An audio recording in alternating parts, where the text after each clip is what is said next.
Assalamualaikum warahmatullahi wabarakatuh.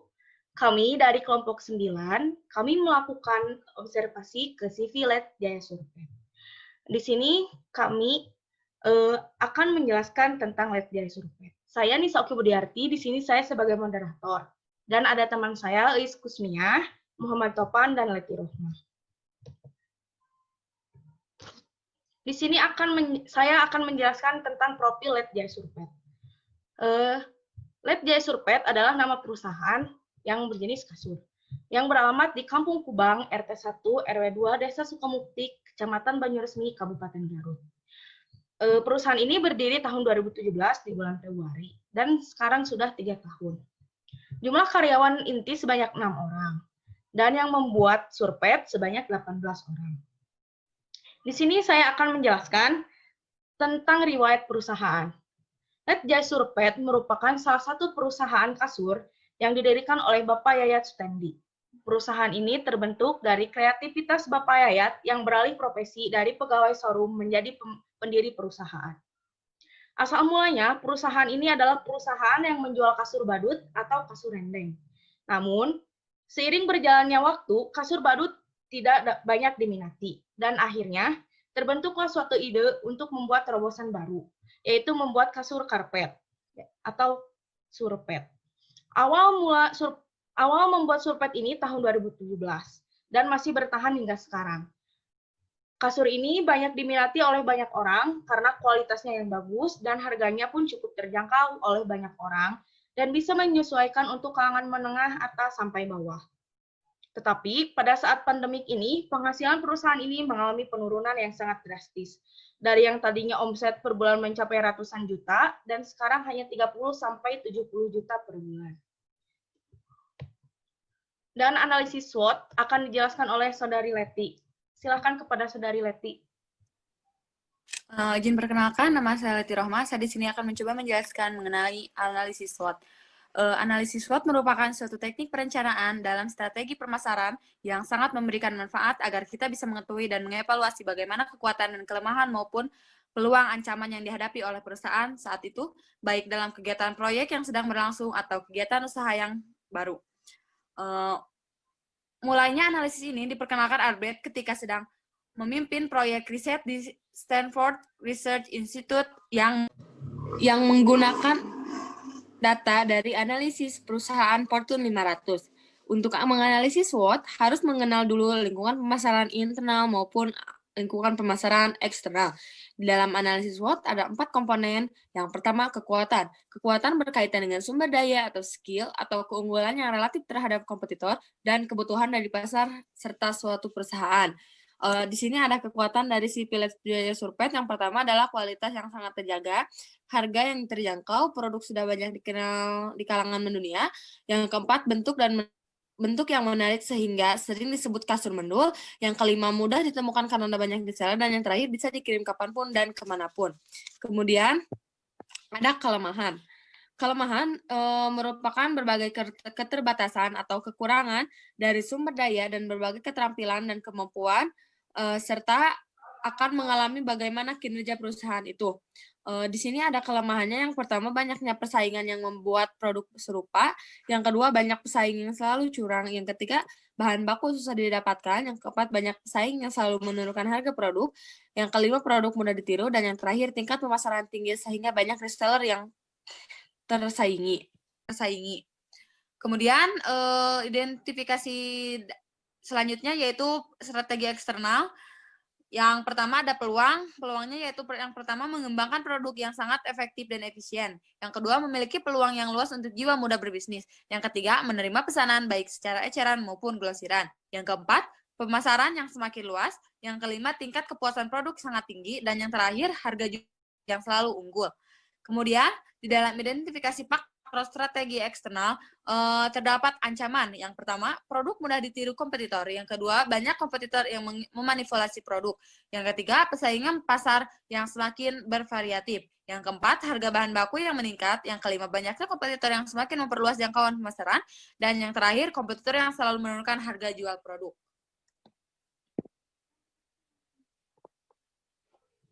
Dan yang selanjutnya akan dijelaskan oleh Saudari Eis.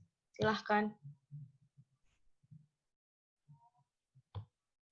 Terima kasih untuk Saudara Ica. Baiklah, di sini saya akan menjelaskan tabel matrik profil kompetitor.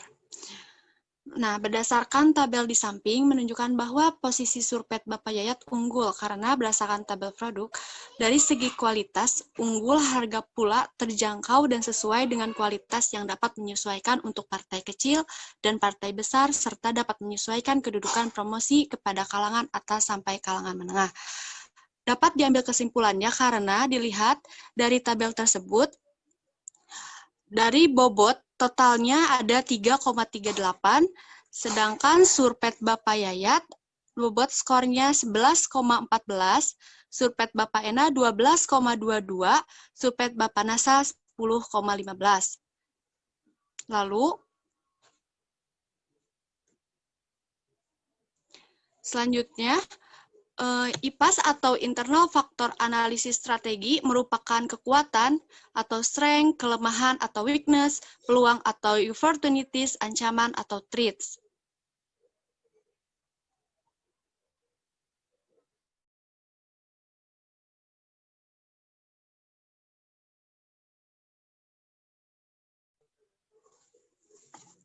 IPAS atau International Factor Analysis Strategi, dari kekuatannya ada kualitas yang sangat terjaga dengan jumlah 4,00, harga yang terjangkau jumlahnya 0,24, produk sudah banyak dikenal di kalangan mendunia dengan jumlah 0,36, bentuk yang menarik sehingga sering disebut kasur mendul dengan jumlah 0,14, mudah ditemukan karena banyak reseller dengan jumlah 0,27, bisa dikirim kapanpun dan kemanapun dengan jumlah 0,16. Sehingga total jumlah semuanya yaitu 5,17 untuk jumlah, skor atau rating 18, bobot 1,41.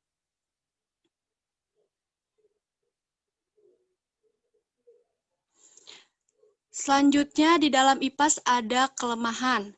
Dari produk Lead Survey ada banyak pesaing yang membuat produk serupa dengan jumlah 3,00, banyak pesaing yang selalu curang dengan jumlah 0,14, bahan baku susah didapatkan dengan jumlah 1,00, banyak pesaing yang selalu menurunkan harga produk dengan jumlah 0,21, produk mudah ditiru dengan jumlah 0,16, tingkat pemasaran tinggi sehingga banyak reseller yang merasa tersaingi dengan jumlah 0,27. Sehingga total jumlahnya yaitu 9,96. Selanjutnya, di dalam EPAS ada yang disebut dengan EPAS. EPAS adalah External Faktor Analisis Strategi atau kesimpulan analisis dari berbagai faktor eksternal yang mempengaruhi keberlangsungan perusahaan. Di dalam EPAS, yaitu ada peluang. Peluang di dalam Lead Survey ada pengembangan produk yang sangat efektif dan efisien dengan jumlah 4,00, memiliki peluang yang luas untuk jiwa muda berbisnis dengan jumlah 0,27, menerima pesanan baik eceran ataupun glosiran dengan jumlah 0,16, pemasaran yang semakin luas dengan jumlah 0,27, tingkat kepuasan produk sangat tinggi dengan jumlah 3,00. Harga jual produk yang selalu unggul dengan jumlah 0,18, sehingga jumlah bobot 2,35, jumlah skor atau rating 17, dan jumlah 7,88.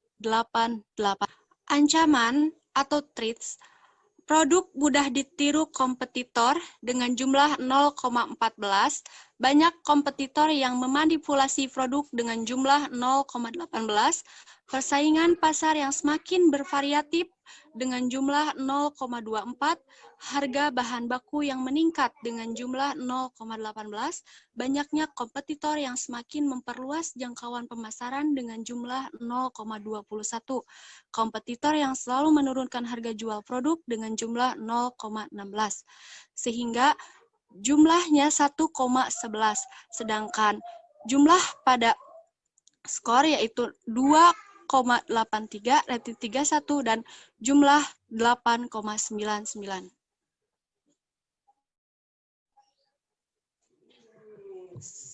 Baik, terima kasih. Yang selanjutnya, matriks SWOT akan dilanjutkan oleh Saudara Topan. Kepada Saudara Topan, dipersilahkan.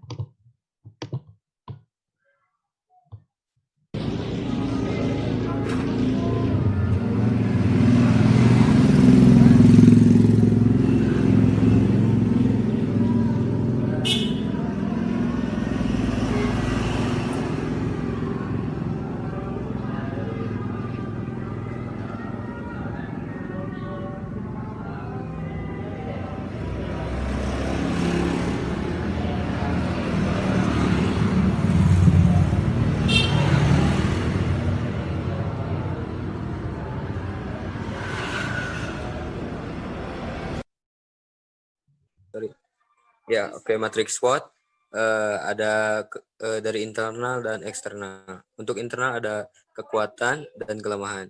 Yang pertama kekuatan, kualitas yang sangat terjaga, harga yang terjangkau, produk sudah banyak dikenal di kalangan mendunia, bentuk yang menarik sehingga disebut kasur mendul, mudah ditemukan karena banyak reseller. Yang terakhir bisa dikirim kapanpun dan kemanapun. Terus kelemahan, banyak pesaing yang membuat produk serupa, banyak bahan baku susah didapatkan, banyak pesaing yang selalu menurunkan harga produk mudah ditiru. Yang keenam, tingkat pemasaran tinggi, sehingga banyak reseller yang tersaingi. Untuk faktor eksternalnya ada peluang.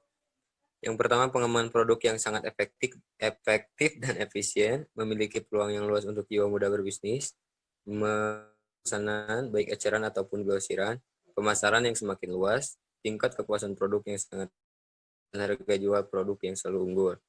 Ya, untuk hubungannya S kekuatan dari segi keunggulan surpet Pak Yayat, unggul dari segi harga dan kualitas. Maka dari itu harus meningkatkan produk dari segi kualitas dan bahan baku yang bagus dan layak dipakai oleh konsumen.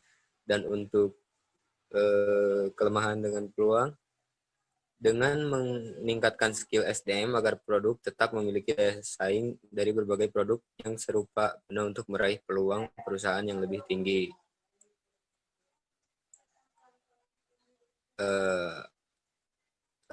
Hubungan antara kekuatan dengan ancaman.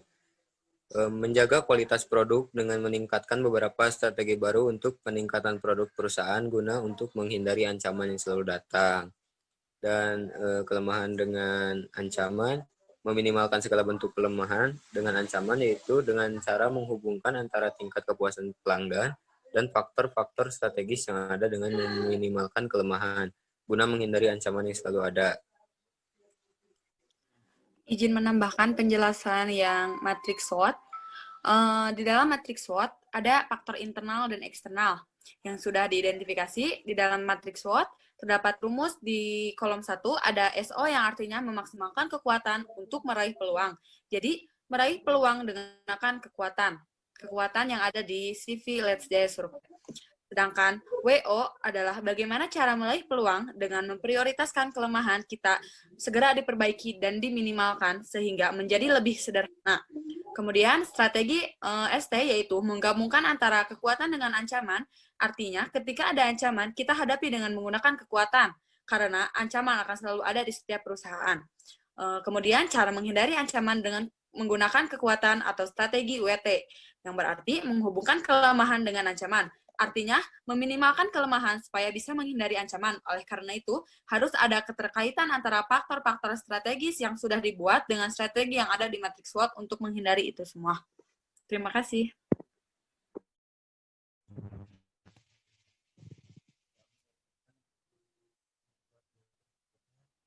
Silakan untuk Saudara Topan dilanjut kembali. Untuk membuat diagram SWOT, ada rumusnya seperti gambar. Untuk jumlah S, W, O, dan T-nya kita ambil dari tabel IPAS dan EPAS. Untuk menghitung koordinatnya itu seperti itu, SW, S dikurang W, dibagi 2. Seperti contoh di nilai S-nya 5,17 dikurangi nilai W-nya 4,78 dibagi 2 sama dengan 0,195. Dan untuk koordinat analisis eksternalnya O dikurangi T dibagi 2. Untuk nilai O 7,88 dan untuk nilai T 1,1. Jadi 7,88 dikurangi 1,1 lalu dibagi 2 dan nilainya 3,384 lalu masukkan ke dalam koordinat titik koordinatnya. Sehingga jadi diagram seperti pada gambar tersebut. Izin menambahkan, di dalam diagram SWOT, nilainya cenderung negatif, W dan T ke bawah cenderung negatif, sedangkan O ke atas dan S ke pinggir cenderung positif. Di dalam penjelasan diagram di atas, kita dapat lihat bahwa nilai hasil dari titik koordinat analisis internal SW nilainya itu positif. Dan titik koordinat analisis nilai eksternal OT sama-sama positif. Jadi, kesimpulan dari analisis SWOT ini, metode analisis SWOT merupakan alat yang sangat tepat untuk menemukan 4 masalah dari sisi yang berbeda. Analisis SWOT hanya akan dapat membantu menganalisis suatu kondisi yang sedang dihadapi perusahaan. Tetapi pada prinsipnya, secara minimal, dia akan memberikan jawaban berbagai persoalan yang ada dengan mengurangi bagian-bagian yang dihadapi secara sistematis. Jadi, analisis SWOT adalah metode analisis yang merupakan alat untuk merumuskan suatu strategi yang menghubungkan berbagai faktor strategi dari sisi yang berbeda.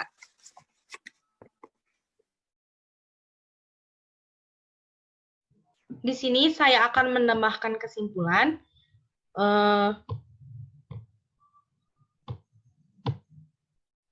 Kesimpulan dari analisis SWOT, setelah didapat nilai kesimpulan rekomendasi strategi berdasarkan metrik dan diagram SWOT atau tindakan manajerial.